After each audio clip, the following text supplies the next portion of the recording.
Welcome back to the Restaurant Growth Show podcast. In this episode, we'll be focusing on a crucial aspect of your restaurant's success: reducing costs, minimizing food waste, and doing it in a way that's good for the environment. And who better to guide us through this journey than our special guest, circular economy expert, Savannah Seydel. Savannah is the Vice President of Sustainability and Impact at Better Earth, a leader in sustainable packaging. Savannah, welcome to the show. How are you doing today? I'm doing great and so excited to be here. Savannah, I've got to be honest with you. I had not heard of the circular economy until we spoke last week, and I had my assumptions about what the term meant, but can you tell us a little bit more about the circular economy? I'd be happy to. And thanks again for having me in the space. Love the work that y'all are doing and excited to contribute.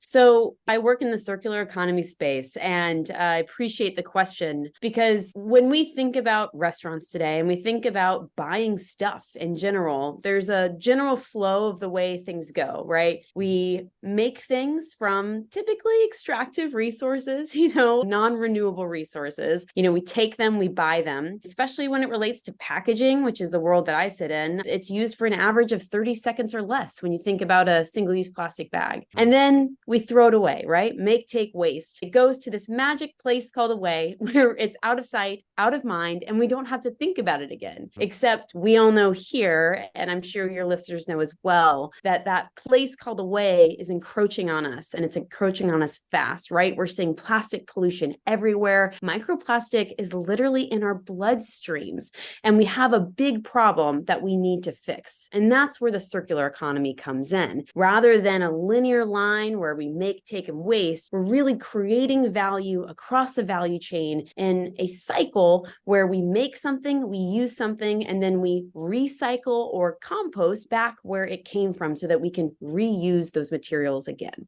That's fantastic. That is the most defined answer to the circular economy that I think we were all looking for. Thank you so much. And tell us a little bit more about Better Earth, how long you've been there, what made you join this organization?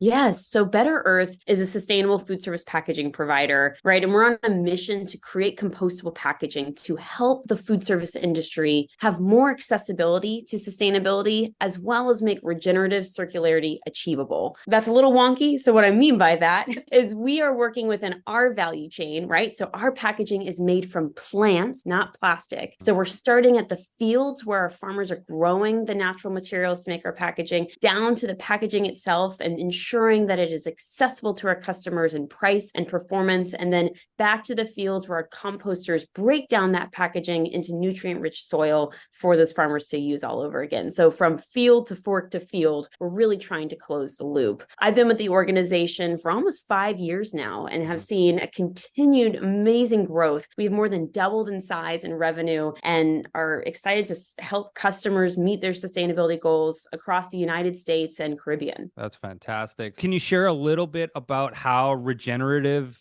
agriculture practices can be integrated into the restaurant industry? Yes, I'd be happy to. So we were talking about a lot of bad things, right? Plastic pollution, microplastics, we've got global climate change. There's a lot going on. And the exciting thing is that regeneration truly can be a keystone solution to tackling these problems while simultaneously enriching our communities and building our economies and providing more nutritious food for consumers. That is a win-win-win. And at the agricultural level, regenerative practices look like no-till, right? Reducing our reliance on artificial fertilizers and pesticides, all of that bad stuff, intensifying grazing to mimic what a bison herd looked like 100, 200 years ago in the United States, and maximizing crop diversity and crop rotation. So when you do this, you don't need all that bad stuff because nature is doing the work for you. You are mimicking nature. And then all the while in the process, you're able to sequester carbon into the soil, rewild these areas, bring back deer, the bees, birds, and have more nutritious food. And so for restaurants to know, these practices don't have to just be implemented on the food level. While that is, we're incorporating regenerative practices literally into the packaging that we're making, right? It's a plant-based product just like food. So we're partnering with farmers to use under underutilized land, pasture land, depleted soil, and we're planting native perennial crops to that area. Think miscanthus, switchgrass, sorghum. And then year over year, we're pretty much just giving those grasses a haircut. We're just snipping across the top and letting those roots continue to grow. And so a recent excavation found that some of those roots were over 12 feet deep underground. That's doing all those things that I was mentioning, right? Sequestering that carbon and bringing more nutrients in. And a recent life cycle assessment has found that those activities are literally carbon negative, which is so powerful. So we're able to partner with those farmers that are within 100 miles of the manufacturing facility. So this is a hyper localized and resilient system, manufacture that food service packaging here in the United States to support customers around the country. So it's really exciting work. And I would just encourage restaurateurs or those in the QSR space that if you're interested in getting involved, to ask your food service distributors what regenerative practices and products they have available to you. That also helps create that demand for more options in this space. And then to also look for certifications like Regenified and Regenerative Organic Certified. We have a customer, Equator Coffee. They're a big coffee provider across the state of California. They're based in San Francisco, and they have been doing this forever. So not only have they had compostable packaging for well over 8 years, but they've also been dedicated to sourcing organic and fair trade coffees. And for them, Regenerative Organic Certified is that natural next step. And they have already sourced over 1,600 pounds of Regenerative Organic Certified coffee in 2022 alone. So we're excited to see how they grow the program in the next year. I just want to, that's fantastic. I want to pick up on what you said, being regenerative certified. Now, in the past, I'm sure you're well aware of greenwashing, where these certifications of organic products, et cetera, where sometimes companies kind of take advantage of these certifications. How can restaurants know that this is a authentic certification? What kind of authenticities do you guys provide? Yes, the circular economy is positioned to be a multi-trillion-dollar economic opportunity because people want to be part of the solution. That also means that bad actors want to get in on the money. So we are seeing greenwashing becoming rampant across the sustainability industry, and it's really disappointing. At the end of the day, when you see all of this terminology, natural,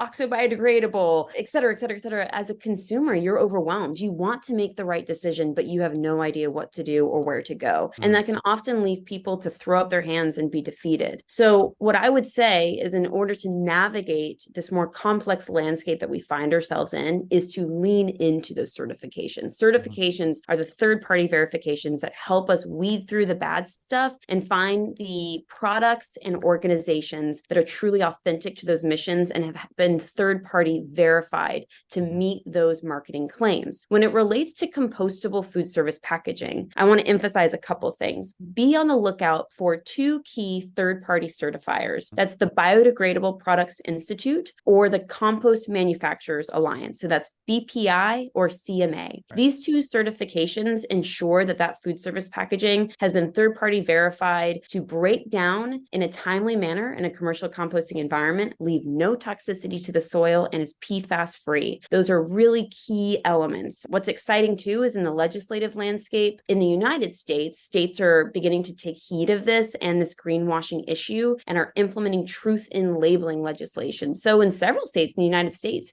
you can only market packaging as compostable if it hits those third-party certifications that I mentioned earlier, as well as being clearly labeled as such. That's amazing. Jose? Oh, it's great advice and super valuable. I'm learning so much. Thank you. So I'm curious about composting and what do you see as the biggest challenges restaurants face when trying to implement composting practices? Yes, composting is growing, especially in the United States. It's been growing at a clip of at least 12% over the last 5 years. A resource I recommend to learn more about the state of the composting infrastructure in the United States is BioCycle's recent survey. They're the leading space from a journalism perspective, so highly recommend their recent report on the state of composting infrastructure. As it relates to restaurants implementing these programs, the number one thing is tackling contamination. You really need to ensure a clean stream, because what you're providing that composter at the end of the day, they have to make into a finished product and sell themselves, right? So oftentimes that contamination, when you think about a composting operation that is front of house, so that is customer facing, can lead to customers throwing in a variety of things that should not be in the bin. Very similar to recycling challenges as well. So first and foremost, my advice to restaurateurs is to really think through your product list and do an audit. This is something that at Better Earth we support our customers with, is reviewing all of your packaging at your location and thinking through what points of contamination you may have and finding compostable alternatives. You'd be surprised at the opportunities and wide variety of compostable alternatives that are out there. Some of the biggest contaminants are single-use plastic cutlery and portion cups. There are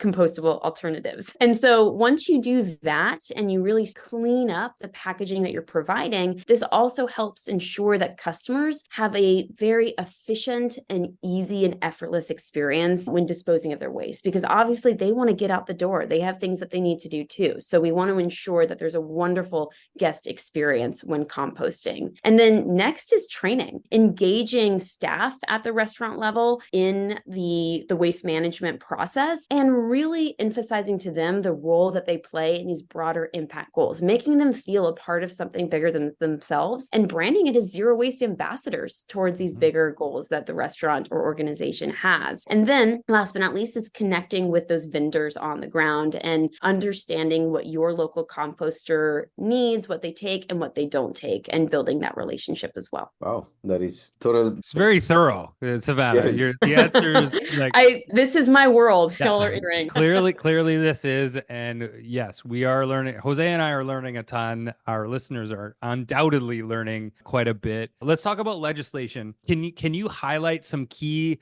legislative changes coming in 2024 that restaurant owners should be aware of to enhance their sustainability efforts? Absolutely. This has been such a dynamic couple of years for packaging legislation, both in Canada as well as in the United States. So specific to the United States, where I do most of my research, I would point out a few key trends to keep in mind that I think translate to Canada as well. First and foremost is organics ban. So as it relates to composting, there is more and more legislation underway to prioritize diverting organics away from the landfill, where they'll emit methane, which is several times more powerful of a greenhouse gas than carbon dioxide, and into the compost bin, where it can create that nutrient-rich soil amendment. We're seeing these in big cities like Denver, Colorado, in New York, and across the state of California. And I foresee organics bans continuing to take steam and something that restaurants would be participating in. Now, another very big trend to keep in mind for restaurateurs as you are doing your procurement is PFAS legislation. In the United States alone, there will be at least 11 states implementing their PFAS regulations January 1 of 2024, so very soon. And this includes food service packaging. So please be aware of what packaging that you're currently buying and ensure that that packaging is transitioning towards PFAS-free and away from fluorine or fluorinated chemicals. So for those that aren't as familiar with what PFAS is, they are a suite of over 5,000 chemicals that were designed to support oil and grease resistance. They are pervasive in everything. And when I mean everything, I mean your floss, your athletic clothing, your carpets, your pots and pans. These things are everywhere. And so the entire consumer goods industry is actively transitioning away from them. And with compostable food service packaging, a way to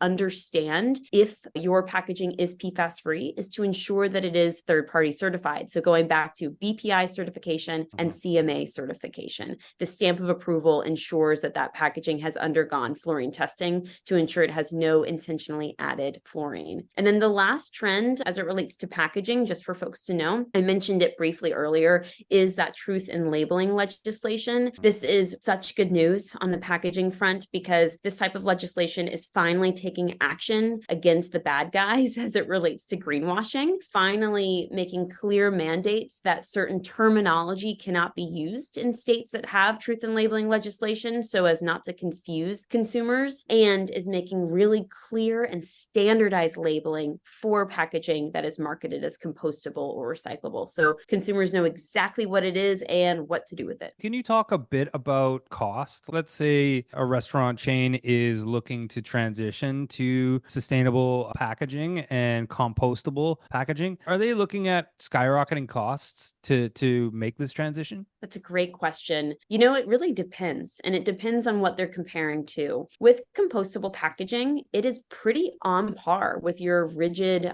two-piece plastic container. A lot of restaurants use that rigid black base and clear top. Compostable packaging is now pretty on par with that. So across the board, as compostable packaging has expanded in the market, right, that means that costs are continuing to lower as we are meeting the demand for sustainable packaging. If you think about where compostable packaging began, it started with the egg carton, and we have continued to evolve so far from that. And we are continuing to lower costs, become more efficient, and expand product offerings for the market. Do you think that companies that are producing non-compostable packaging will end up being, say, fined or penalized in some way, federally or locally? Yes, this type of legislation is already happening, and it is becoming very big. It's snowballing. So what you're referencing is extended producer responsibility. This is a big hot topic in the packaging space. And the exciting thing about this is it finally puts a dollar amount to the cost of disposing stuff, right? Going back to that linear economy for make and take and wasting, that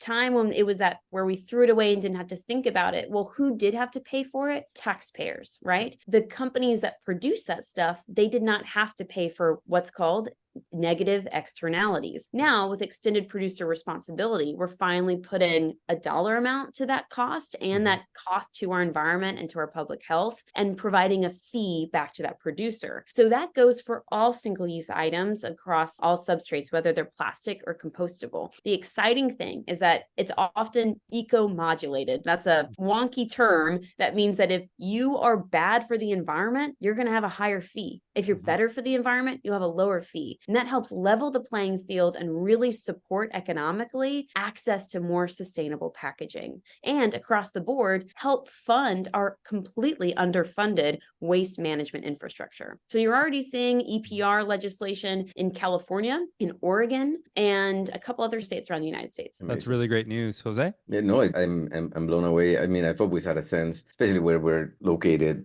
a big sense of green and practices. And this is just probably the most amazing update I've had. So how do I start? Like if I am a restaurant and I want to move, like I just reach out to you guys and voila.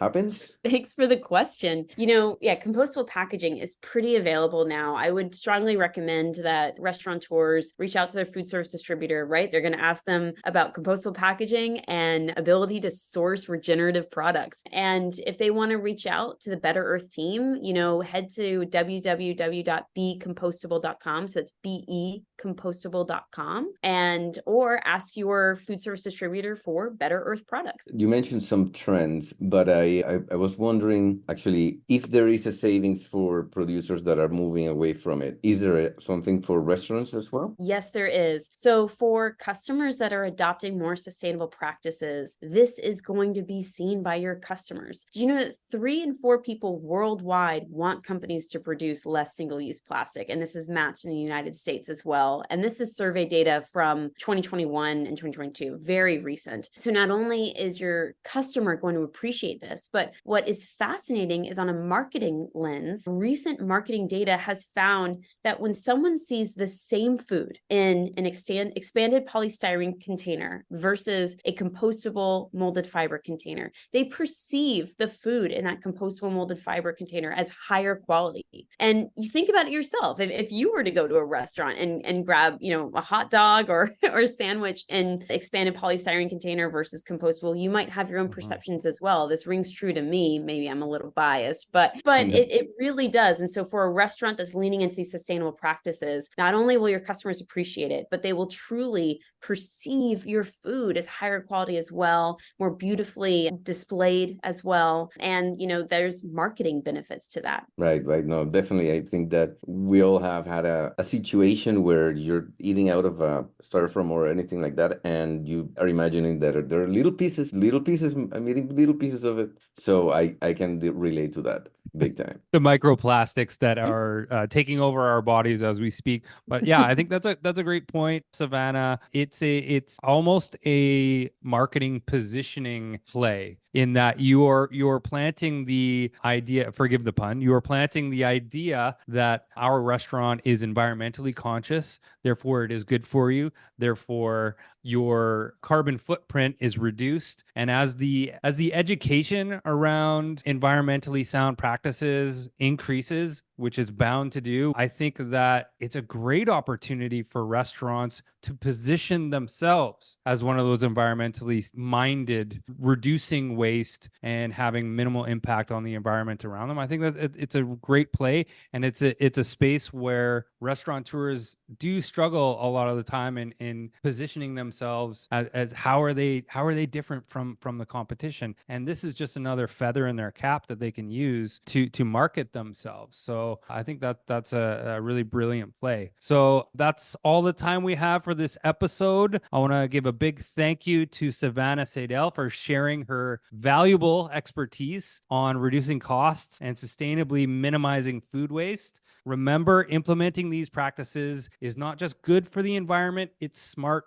business. Savannah, now's your time to plug away. Where can restaurateurs connect with you and learn more about sustainability and sustainable packaging? What's your platform of choice? Thank you. And thank you for the time. This has been so much fun chatting with y'all. And folks can learn more at www.becompostable.com. So that's becompostable.com. You can find us on social media at becompostable as well. That's fantastic. Speaking of plugs, this podcast is sponsored by Dine Pricing, real-time restaurant profitability. Dine Pricing uses artificial intelligence to improve restaurant profitability by dynamically updating menus across digital channels like Uber Eats, DoorDash, and Grubhub. That's all the time we have for this episode. Thanks again to Savannah for joining us. Until next week, say goodbye, Jose. Goodbye, Jose. Savannah, that was amazing. Thank you so much. We look forward to connecting with you in 2024. If we don't speak, have a wonderful holiday. Thank you so much. I appreciate it, y'all.